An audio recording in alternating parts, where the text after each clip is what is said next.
So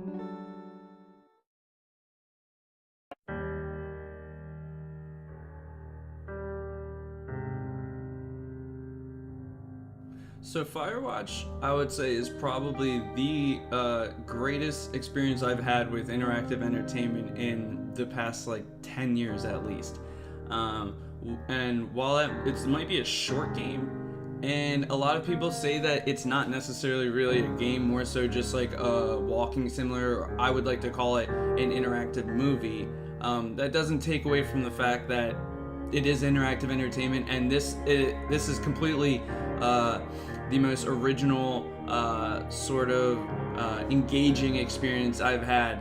And while it might not be Doom or like shooters like that or Overwatch or maybe things that I don't know, maybe the younger crowd, not to be insulting, I used to love those games too, but I feel as if as I'm getting older, I'm 25 now, I've started straying away from things maybe like that, and more so things like this seem a little bit more interesting. And I think that has to do with the fact that I appreciate like great writing, and this is tremendous writing except for the ending, which I'll get to later. But just starting from the beginning,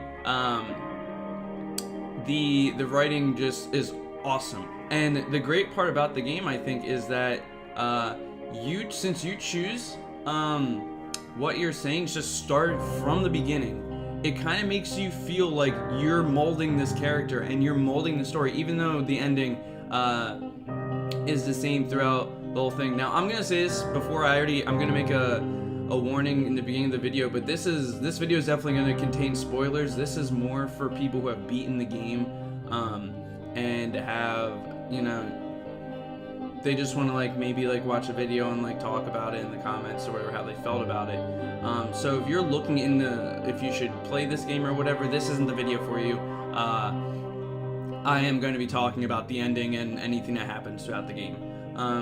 So I'm talking about how great this game is. From the beginning, I'm a sucker for love stories, and I think that this was great because it kind of has like this internal struggle of, okay, so it introduces this Julia, and you know, you're like, oh, awesome, you know, like they're falling in love, blah blah blah, and then it hits you just with like that perfect dilemma where she's pretty much dead. You know, I don't know what happens with the story. I ended up getting the DUI, and her parents made her move back. I think that happens no matter what. So from my understanding, she just went back home with her family, and you go and take this job to kind of get away from the fact that she's gone, right? So the whole time I'm kind of thinking, like, while you're flirting with Delilah, you know, is it really that wrong? I mean, she's not dead yet, but she's pretty much out of your life. So moving on would be, I mean, it might be a little fast, but I think that that's great. And so I think that the sort of like making you think aspect of the story is what makes it great too. It's not like some of these games where they present the story and there's no real thought that or discussion that you can have. It's just, that's the story. So I think that's great about this game, in a game that it took me 2.5 hours to beat, and that's with me kind of, you know, doing a little bit of the side stuff, taking these videos. I've read that people have beaten the game in like an hour and a half, which I think that's kind of speeding through it a little bit, and that's that new kind of that's that new age mentality of you gotta do it fast, you gotta do everything, like you beat it as quick as possible. That's another topic for another video for another day. So the story up until the ending, fantastic.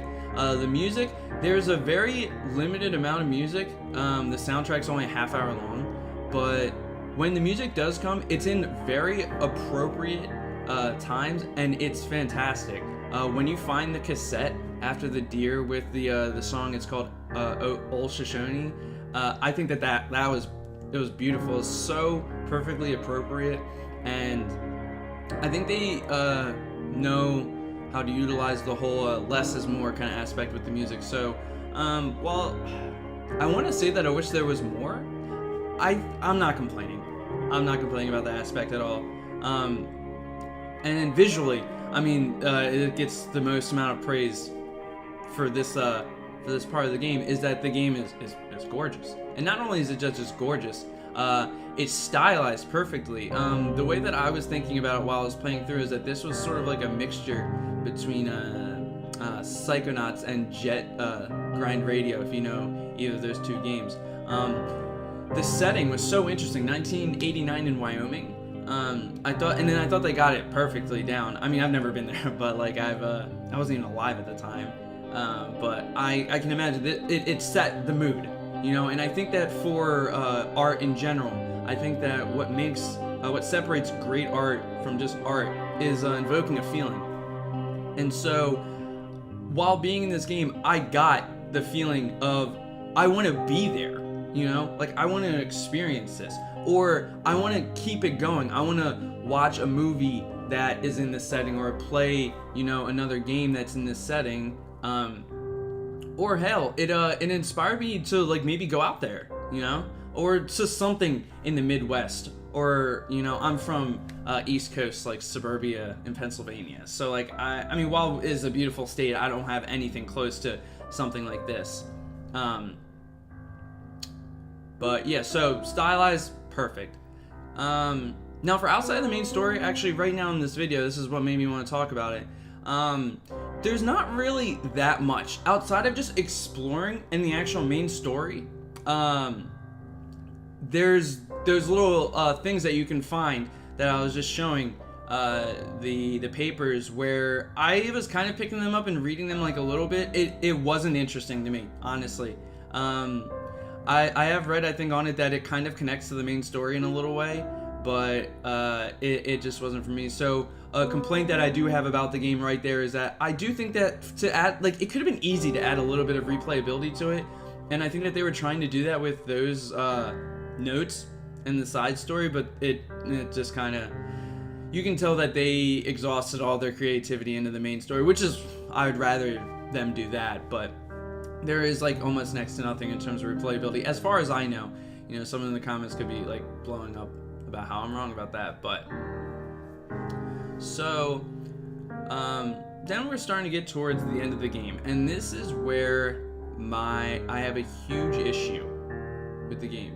So you're going on and on, the whole conspiracy starts happening, you know, and we were talking earlier about invoking feelings. You get this huge sense of paranoia and just intensity when you get knocked out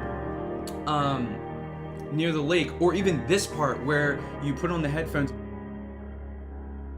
Excuse me. I thought that he was going to start talking to you, and it just ends up being you know, the recording of you. And I got so creeped out, and I was playing this like at like 2 in the morning, by the way, and it was like freaking me out. So I thought that was great that you can have, like, you can go from for 1 second you're just on this lake at sunset in Wyoming in the middle of the summer, and it's awesome, and then you go to your watchtower at night, and there's a fire off in the distance, and you getting this creepy, you know, headset recording of your two people talking, and then they start yelling, and it's just, oh my god, it's crazy. And then you're going on, and there's what I call the climax of the story, which is actually in this part here where you find the body, right? And that was the last time playing this game I said, holy shit. Like, I saw it, and then, so, right after that was just kind of like a series of disappointments, to a point where I said, I know I'm not gonna like the ending. I know I am not gonna like the ending at all. I feel as if, while the part of the story also to that of the main story that I wasn't really feeling so much was the kid.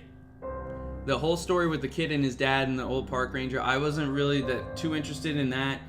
And you're going on, and then you can tell that Delilah is like upset, and then when you get to like this part around here, and she seems to be less all like emotional about it. I just knew it was happening, and the writers didn't want to give us the ending that we wanted. They wanted to, you know, kind of give us, but they didn't have like an idea though of what they really wanted to happen. And I think that was really kind of them being lazy and kind of not knowing what to do with the story. I necessarily didn't want them to go and, you know, for Delilah to be at the end, you know, and the whole so they leave and blah blah blah. I think personally, I would have enjoyed for the conspiracy to be real, and for maybe like them to be like this whole fire was them, like the government or something, like trying to kill them off, you know, and they're like running off and they're gonna try and run off and be together. And maybe she knows some people that work with wherever that do the helicopters. And, you know, you're trying to run and then you don't make it and you die. I would have preferred an ending like that, but I think they just didn't want to give us a happy ending. And so they decided to just do some sort of lazy writing. But I don't know, that's how I felt about the game. Let me know how you guys think. I've read a lot of opinions on it online. And I know that a lot of people didn't like the ending. I don't know if they wanted it to have some cheesy ending or maybe something that I had. But yeah, let me know what you think in the comments below. And I'll see you next time. Thank you.